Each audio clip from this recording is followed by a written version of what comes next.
খবর 24 সাথে আপনাকে স্বাগত। নতুন নতুন খবর জানার জন্য আমাদের চ্যানেলে চোখ রাখুন।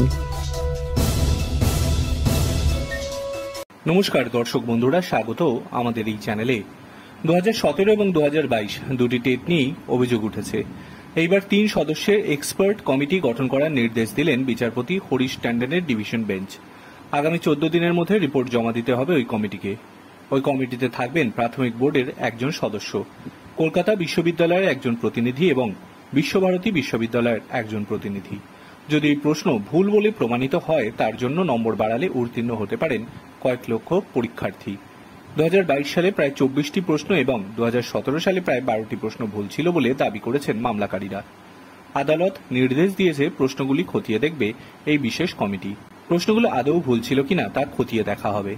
এর আগে এই মামলায় বিচারপতি রাজশেখর মান্থা নির্দেশ দিয়েছিলেন 2022 সালের টেটে 24টি প্রশ্ন ভুলের মামলায় যাদবপুর বিশ্ববিদ্যালয়কে প্রশ্ন খতিয়ে দেখতে হবে।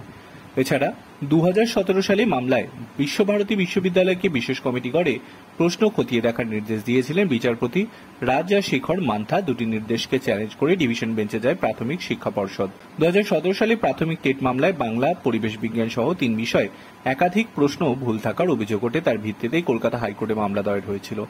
মামলাকারীদের দাবি, প্রশ্নেই যদি ভুল থাকে সেক্ষেত্রে যারা সেই প্রশ্নের উত্তর দেওয়ার চেষ্টা করেছেন তাদের প্রত্যেককেই নম্বর দিতে হবে। Bureau report.